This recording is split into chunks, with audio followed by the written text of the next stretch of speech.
장재원입니다. 시장이 늦었지만 4선 서울시장 당선 축하드립니다. 이 지자체 실시 이후에 이 4선 시장 아마 처음으로 영광스러운 이력을 또 함께 가지신 것 같고 정치적으로도 입지가 굉장히 커진 것 같은데요. 여기에 대해 속자들은 앞으로 수도 서울의 역사에서 오 시장을 빼고 평가할 수 없을 정도의 위상을 가졌다라고 말씀을 하시고, 혹자들은 서울시장 민기 자체가 좀 띄엄띄엄 또 우리 정치적으로 퐁당퐁당 하다 보니까 이 수정평가를 제대로 인정받을 수가 있을까라는 얘기가 있어요. 서울의 꿈, 오세훈 시장께서 서울 시민에게 약속한 것을 완성시키기 위해서 5선 시장에 도전할 용의가 있어요? 예, 그렇습니다. 5선 시장에 도전할 용의 있어요? 네. 예, 왜냐하면 여야를 떠나서 시장이 바뀌면 그 정책 자체를 완전히 그냥 폐기시켜버리니까 굉장히 그 중요한 입장 같아서 여쭤봤습니다. 4선 오세훈 시장의 비전을 보면 동행특별시, 매력특별시, 동행특별시는 안심소득이 대표적인 공약 같고요.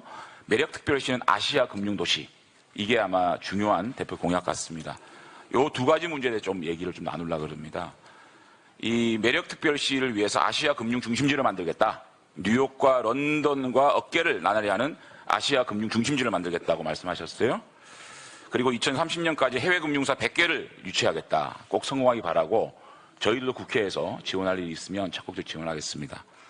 그럼에도 불구하고 윤석열 대통령의 핵심 공약인 산업은행 부산 이전, 이 문제에 대해서 반대를 하셨단 말이에요. 예. 저는 참 안타깝습니다. 서울의 이기주의 아닌가. 서울이라는 도시가 국가 균형 발전에 대한 대의를 막았으면 되겠느냐. 더군다나 오세훈 시장님은 전국적인 지도자인데 이런 걸 하면 되겠느냐. 또 말을 바꾸셨어요. 보니까 4월 8일 날 피치 못할 경우에는 더 실속 있는 미래금융시설을 달라라고 요구하겠다라고 하셨다가 4월 12일은 이게 큰 틀에서 보면 균형발전이 이게 자해행위다. 이 부산 입장에서 보시자고요. 부울경, 대경권까지 포함해서 한번 보시자고요. 이게 부울경 생산 유발 효과가 2조 4천억이고 부가가치 유발 효과가 1조 5천억이고 취업 유발 효과가 3만 6천이다. 이렇게 추정하는 연구 보고서도 있어요. 용역 보고서도. 근데 이것이 과연 이 1극 체제, 대한민국 서울 1극 체제에서 뭔가 국토가 균형 발전될 수 있도록 노력하는 이 자체가 자해행위라고 얘기할 부분인가? 이거에 대해서 어떻게 생각하세요? 예, 대선 때 공약도 내셨고 또 지역 균형 발전에 대한 애정으로 그런 공약을 내신 걸로 짐작이 가기 때문에 그 뜻을 이해하지 못하는 바는 아니지만 그 산업은행의 기능 자체로 놓고 보면 주로 서울에 존재하는 제 시간이 좀 대기업과 너무 가서 조금 간단하게 좀 핵심만 말씀해 주시면. 예, 아마 본사를 옮긴다고 해도 기능의 절반 정도는 서울에 남아있지 않을까 저는 그렇게 판단을 합니다. 왜냐하면 함께 협업을 해야 되는 기업들이 서울에 대부분 있기 때문에 그래서 그런 비효율을 감당하면서까지 부산으로 옮기는 것이 과연 자, 합리적인가에 시장님, 대해서는 이게 그냥 산업은행 하나 덜렁 옮기겠다는 건 아닙니다. 부산이 추구하는 것은 물류도시고 항만 허브 도시입니다.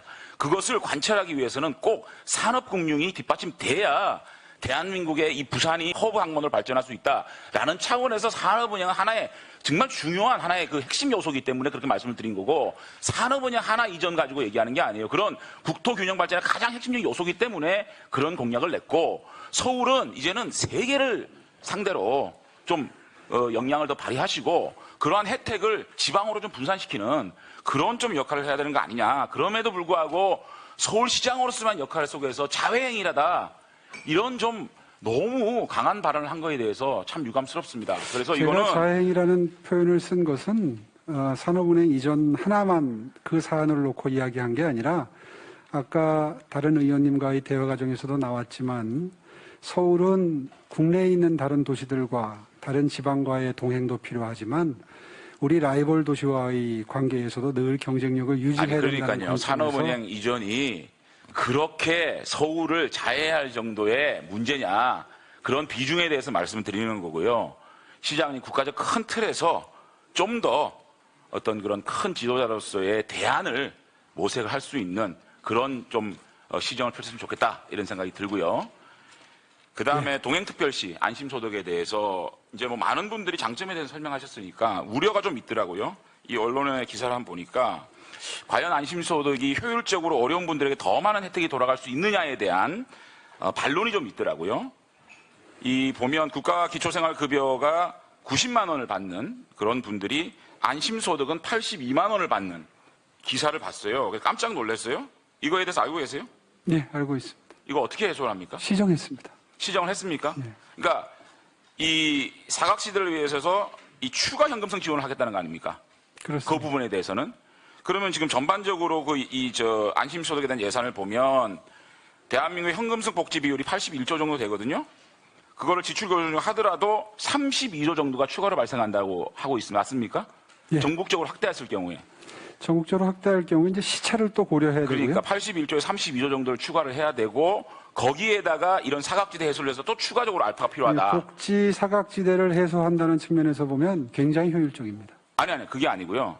지금 이 하우상박이라 그러는데 이런 그 데이터가 나오지 않습니까? 오히려 어려운 분들이 8만 원을 덜 받는 이런 것들을 해소하기 위해서는 추가로 이제 그 금액을 더 산정을 해야 되니까 이것이 굉장히 많을 수밖에 없는 게 기초생활수급자 중에서 근로능력 없는 비율 70.8%고요. 서울시 같은 경우에. 이 중에서 1인 가구 비율도 70.8%입니다. 그러니까 이러한 산술 속에서 8만 원을 덜 받는 이런 분들이 오히려 76% 이상 되면 지금 81조에서 32조가 더해지고 거기다 플러스 또 알파가 되는 부분이 있습니다. 그래서 시범 사업을 한다고 그러시니까 이런 것들을 촘촘하게 더 잘 만들 수 있는 그런 안심소득 어떤 샘플이 됐으면 좋겠다는 생각이 듭니다. 예, 의원님 각별히 관심 가져주셔서 감사합니다. 이상입니다.